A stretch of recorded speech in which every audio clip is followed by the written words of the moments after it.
Hello guys, gusto ko sana ikuha natin tong Magnolia Hotshot, kalampagin natin guys, mga kamanukan. Ano nangyari sa laban natin sa Ross, sa Rainer Shine? Anong yung problema natin doon? Ang ganda nung first quarter, ang ganda nung laruan natin. Lucero, Hopya, yung dalawang yun. Bakit nawala sa third quarter at fourth quarter? Sayang Magnolia. 3-1 na ang kwan natin, 3 loss and 1 win. Ano yun? Anong nangyari Magnolia Hotshot? Hindi ko na nakikita yung dating Magnolia Hotshot na defensive player, defensive team. Wala na yung Magnolia yun. And Ian Sanggalang, what do you do? Nahawakan mo lang yung bola sa poste. Pipilitin mo. No. Maghanap ka ng open shot para sa mga shooters mo. Tinan mo mga pasa mo, alanganin. Kung ang poste ka na, nandun ka na sa gitna, huwag mo na ipasa. Hook shot mo na lang. Come on. Ang laki mo. Liit na bumabantay sa'yo, pinasa mo ba? Naghahabol kayo. Ang ganda na ng first quarter natin.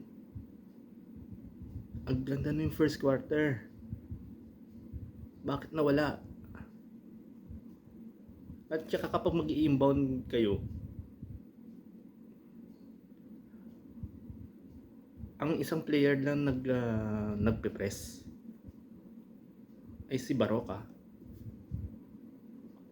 Nakikita ko si Baroka lang dun at si Lastimosa. Sila ang dalawang nagpe-press.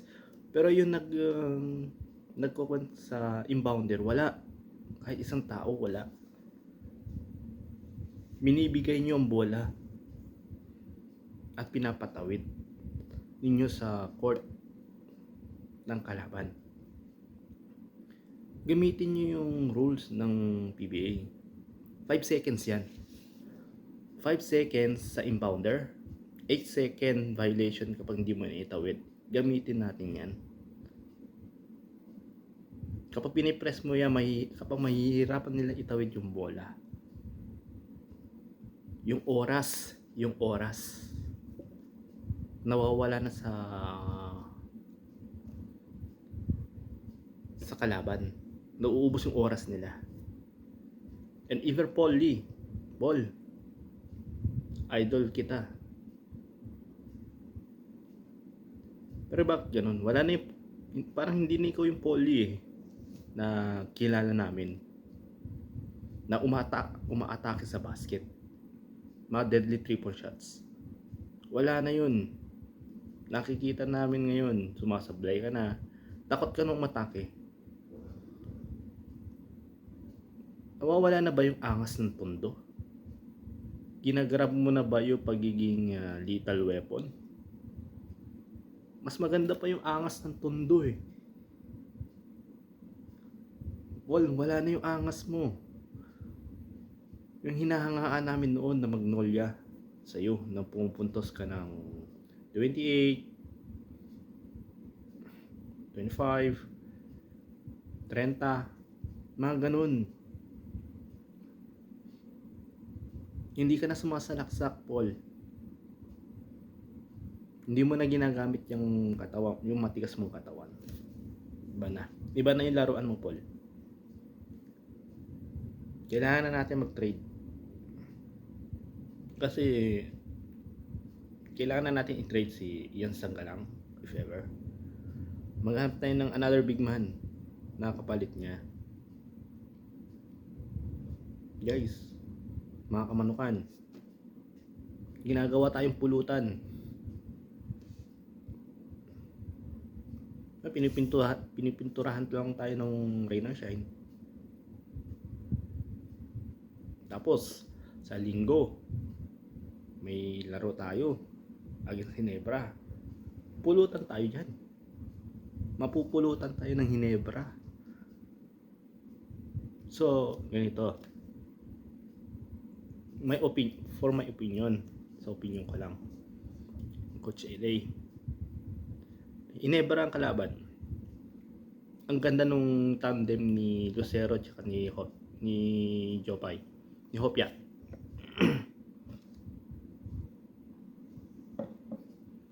First 5 mo si Paul. Paul, kapag i-first 5 ka, first quarter pa lang, kumana ka na. Para alam ng team ng Ginebra na mainit ka. Hindi rin kumana si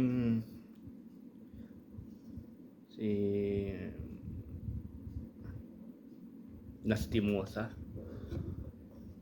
Ang ganda na sana tandem nung Hopia at ng Lucero eh.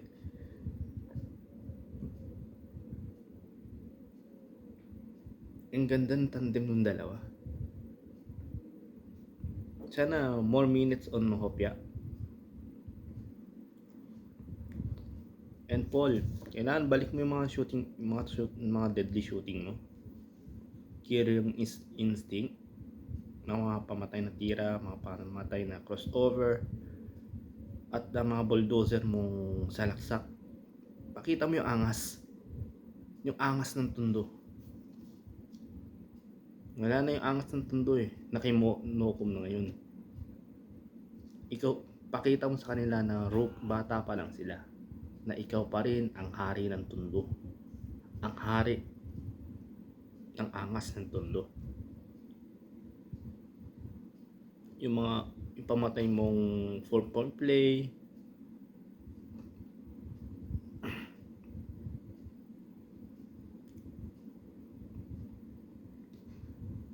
gusto ko i-trade si Ian Sanggalang sakali.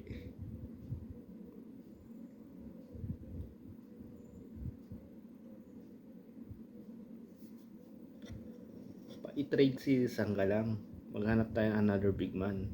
Yung big man na Terrafe Jeep, magaling din yun, malakas. Si Chu, nalalakasan ako kay Chu.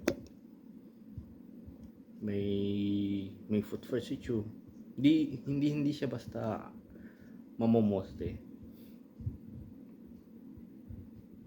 Si Ian Sanggalang kasi iba eh. Pag nakaposte niyan, hindi niya titignan yung buong player niya, yung mga shooters niya. Pepersahin niya yung ilalim.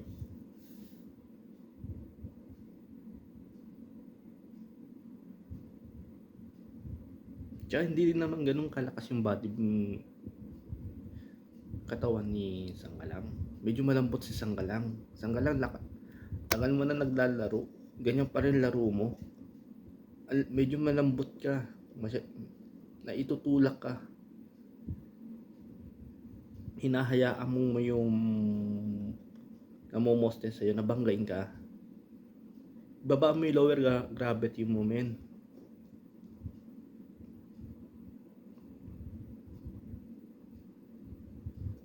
At palakasin mo yung lower body mo.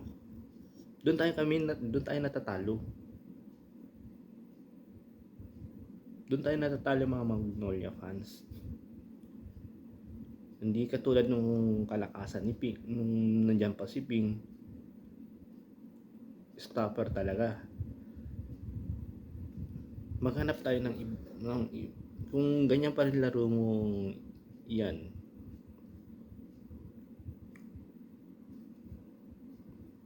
Out na.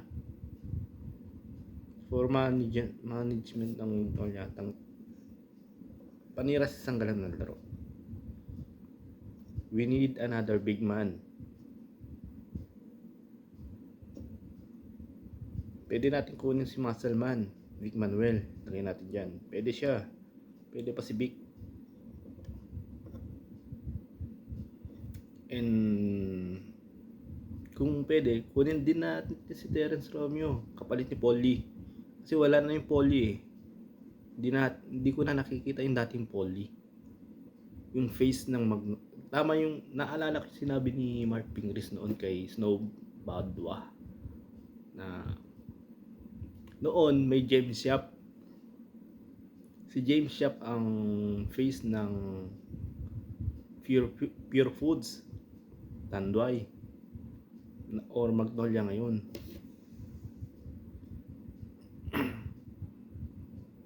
Siya ang mukha ng Pure Foods before, pagkatapos ni Alvin Patrimonio, may James Yap. Siya ang mukha ng Magnolia noon. Ngayon, walang mukha ng Magnolia. Na-trade nyo lahat eh, Magnolia. Na-trade nyo si Aling Maliksi, Ronnie Bronial,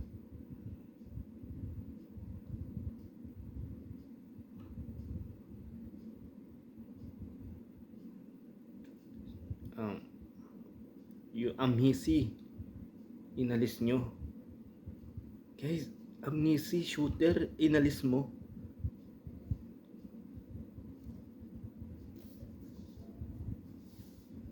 Kailan natin mapalakas ulit ang Magnolia? Ibalik nyo yung tinatawag sa inyo na defensive team, yung kinakatakutan ng Magnolia, yung malakas tumipensa. Backcourt pa lang, physical na kayo maglaro. Balik natin yung Magnolia ng ganun.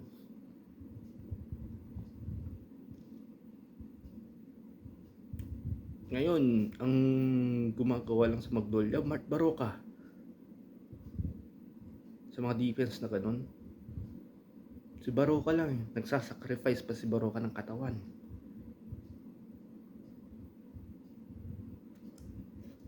Yung mga players ngayon ng Magnolia, ewan ko, bakit ganun? Medyo takot kayo bumangga. Takot kayo mabangga. Takot kayo masaktan. Kung takot kayo masaktan, huwag kayo maglaro. Yun.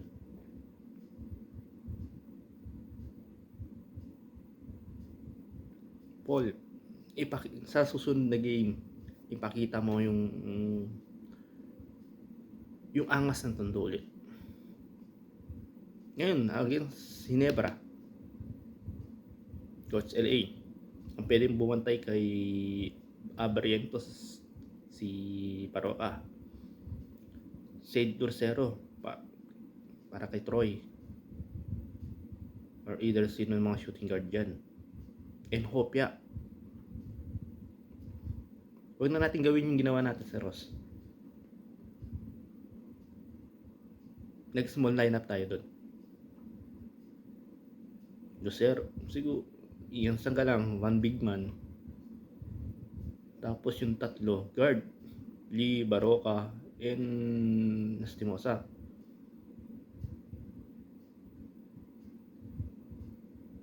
Si Rome De La Rosa. Ayun, wala nang shooting si Rome. Rome, wala ka nang shooting. Kailangan na natin ibalik yung totoong laro ng Magnolia. Ibalik na please, pakibalik ang laro Magnolia. Hindi ko na nakita yung totoong Magnolia. Yung physical dumipensa, half court pa lang, pinipressure na. Pati mga imports noon, physical.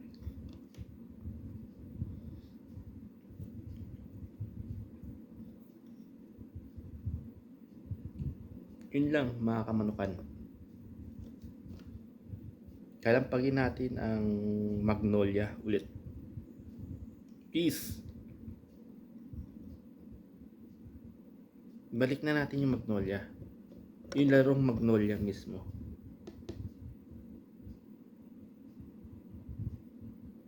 Tsaka ito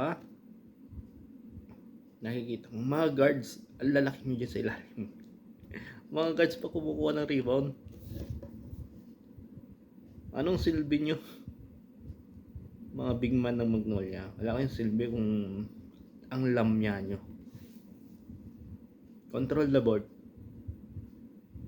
Kailangan nyo mabuhay. Sa mga sinasabi ko ngayon, mga pagbabash ko sa inyo, kailangan nyo buhayin yung Magnolia. Kailangan nyo buhayin ulit yung larong Magnolia Hotshot, yung kinakatakutan na depensa.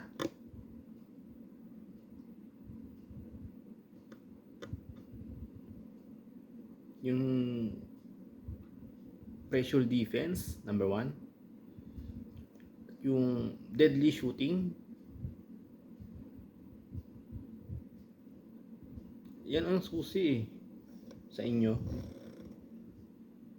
Kung gusto nyo manalo,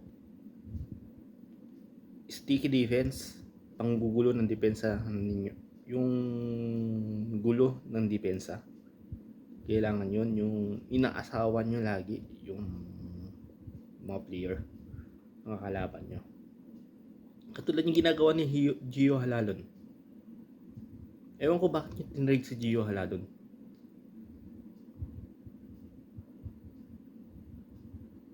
Ang ganda nung nilalaro ni Gio Halalon.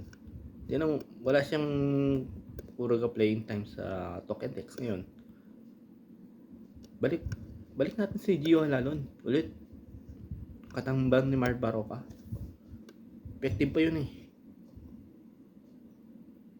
Makulit dumipensa.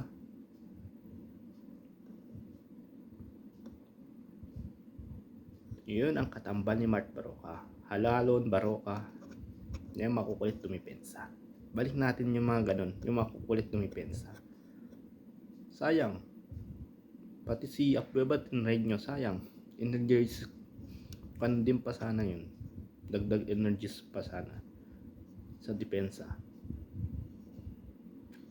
Kulang tayo sa namumuhay sa inyo eh.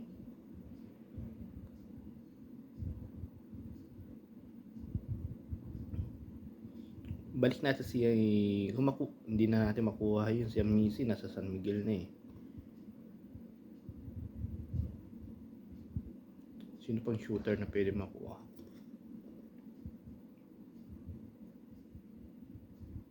Between them, sa shooting, alam ko si Sed Lucero, siya na yung mukha ng Magnolia eh. Pero kailangan mong, para maging mukha ka ng Magnolia, umi-score ka. Katulad ni Game Shop, umi-score. Kailangan na natin magkaroon ng Big 3 ulit ng Magnolia. Katulad nung noon yung San Mig Coffee, may Big 3 tayo eh. James Shop, PJ Simon, and Mark Pingris. Yun ang kailangan natin para manalo. So ilalagay ko sa link yung pwede natin makuha, or maggagawa ulit ako ng video kung sino pwede natin ilagay sa Magnolia ulit. Kailangan natin ayun, sa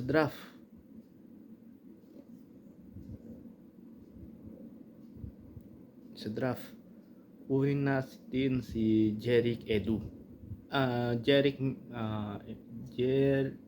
Cedric Manzano. Yun, kailangan natin yun. May depensa yung bata.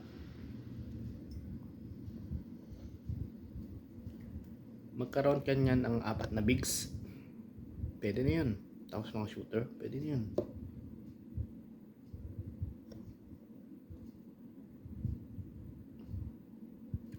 I-active nyo. Kung walang kumukuha kay Masalman, kay Terence Romeo, Magnolia, kunin nyo sila. Sila ang kailangan. Scorer. Kasi si Paul, hindi na siya maging scorer. Hindi niya alam kung anong role niya. Kung mamasa siya o shooting. Kapag nandyan na si Baroka, Paul, tumira ka. Yan ang role mo. Ikaw pumalit kay James Shop eh. Yun lang. Sana may balik niyo defensive instinct na Magnolia. Yung totoong Magnolia, hindi yung katulad ngayon. Thank you.